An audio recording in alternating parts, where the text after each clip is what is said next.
Alhamdulillahi Rabbil Alamin. Siti Aisyah itu pernah dituduh berselingkuh itu ya, ketika kalungnya hilang, kemudian dicari, kemudian masuk perkemahan, dia ngantuk, sepi, kemudian datang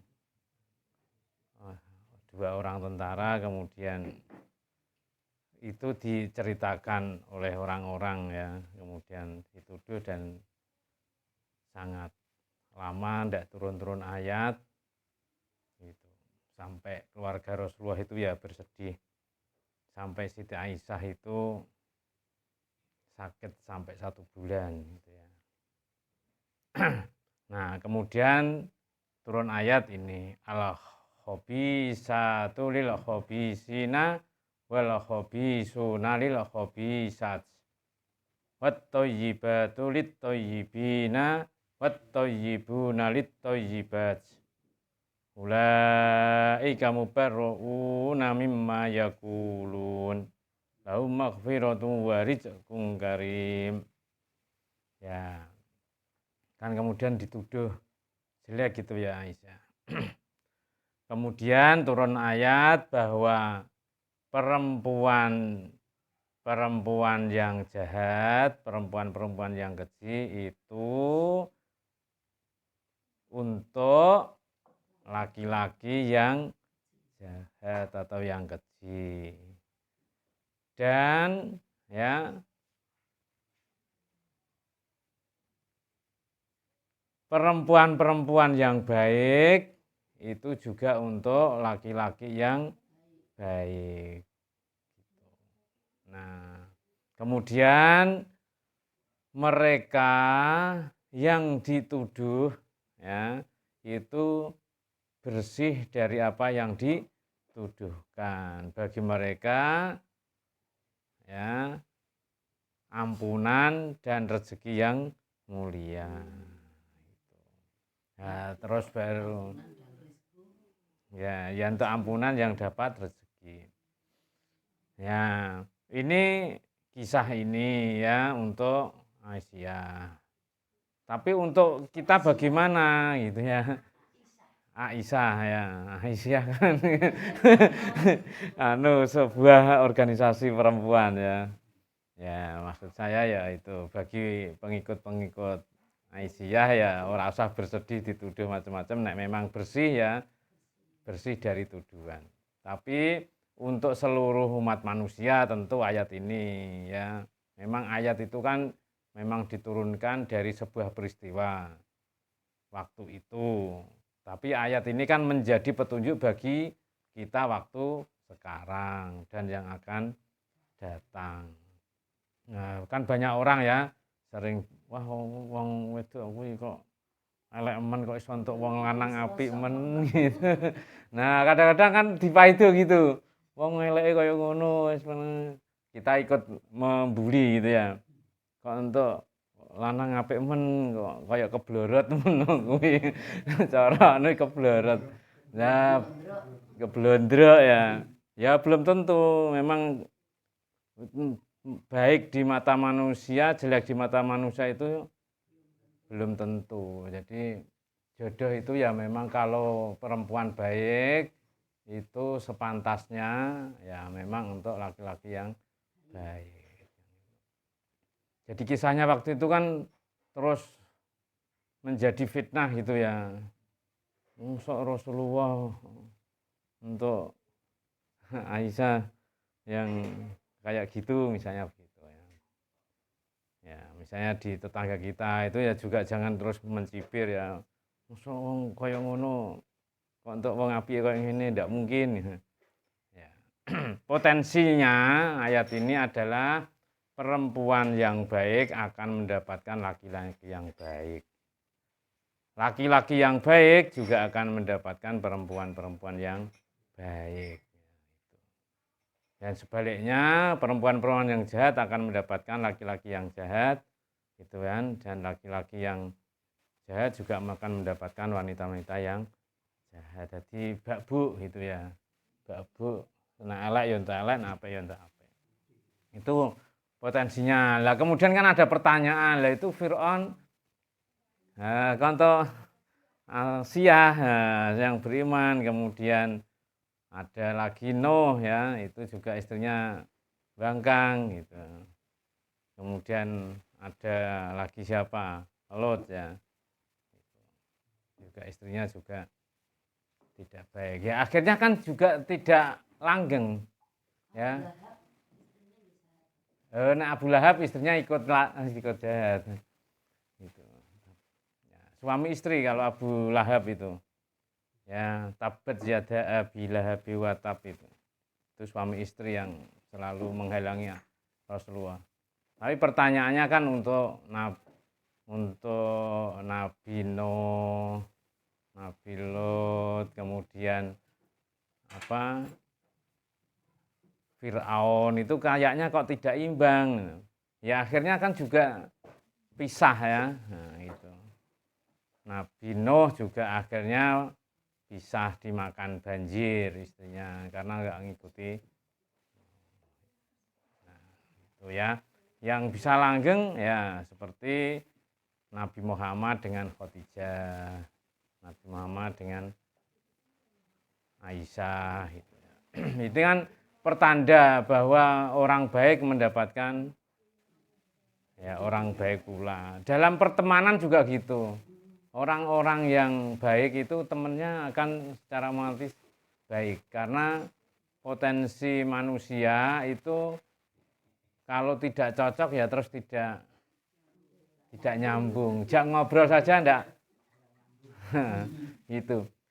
Kan saya waktu kecil itu seneng ngrungokno bapak ibuku ngrumpi gitu. Tak rungokke.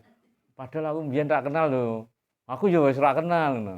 Nah, oso-osonan gitu terus tak rungokno. Lah aku mbiyen ya mbok cegat no.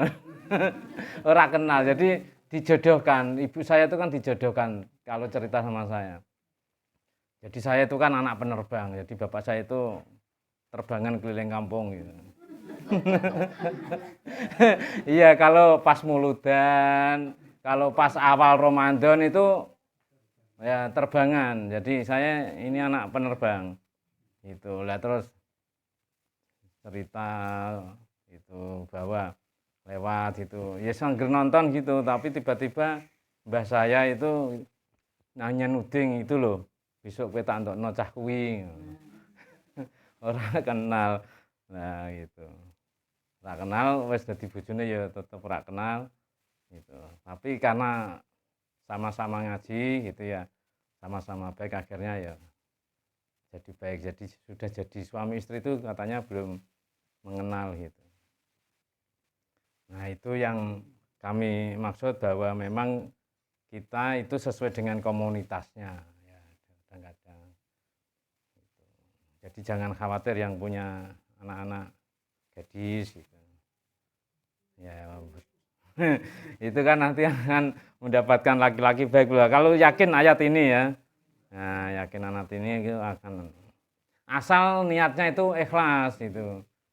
Memang kalau dalam tampak luar itu kadang kita ya kepincut sesuatu yang nampak luar jebule jadi ya memang kalau perlu ya ayo diuji ngaji gitu ya. Ya, dalam dunia santri kan gitu ya ikut ngaji bahkan kalau anak kiai biasanya ya santri-santri kintil itu ya itu santri sing kintil itu kan mesti ora mung siji ya sing kintil melah melu engko kan dipilih mbaya ini dhewe gitu kadang-kadang ya malah digoleke santri liya ya iki kowe duwe santri ra oh duwe nah santri percaya itu adik saya yang perempuan juga gitu jadi kisah cintanya juga menarik. Jadi ketika jadi guru masih ajar jadi guru mulang gitu ya hanya kepala sekolahnya saja Pak kula mbok digolek akan bojo. Ya akhirnya ya direnungkan beberapa hari terus dikenalke terus jadi bojone ya urung mengenal gitu. Hanya percaya kepada orang tua gitu.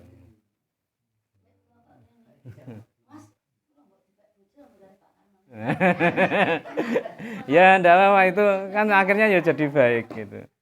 Nah itu jadi gitu. Kula nggih ngoten no, kula nglamarke cah kuwi. Terus bapak ibuku mara nglamar ngono tok. Ya. Nah itu. Jadi ya. Nah nikah muda.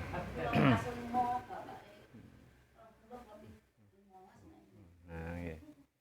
Kabeh kan membawa berkah. Jadi kita jangan sampai ya terlena dengan apa yang hanya kita lihat saja.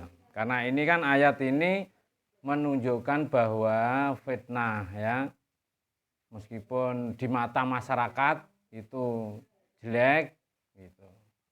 Tapi kalau kita yakin itu baik ya, kemudian sama imannya, nah, itu kan harus kita menjadi pertimbangan. Kadang-kadang kita terlena itu kan ada dua pilihan, wah ketoke kok bocah kluprut. Sekolah wae urung lulus, sing siji wis nakoke wis lulus, kerjane wis nganggo seragam, nggo dasi ngono. Nah, lupa tidak dilihat ini ayat ini ya nek anakku apik ya aku kudu goleke sing apik. Nek anakku elek ya mesti goleke sing apik, tapi kan angel ya toh.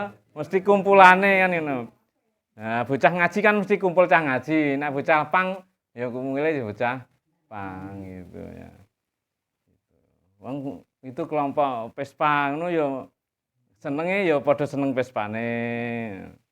Seneng sing kelompok Tiger ya padha tigere itu kan. Nah, itu sing urusan dunia saja begitu. Maka urusan lebih panjang lagi ya harus begitu. Tapi ya jangan terlalu ekstrim, misalnya anak lagi kenal dolan wis ayo kowe kudu ngaji ning kene malah marah situ dolan. Nah, ya mesti secara cukup diamati ya bisa ya. Ya ke temannya teman atau tetangganya atau apa.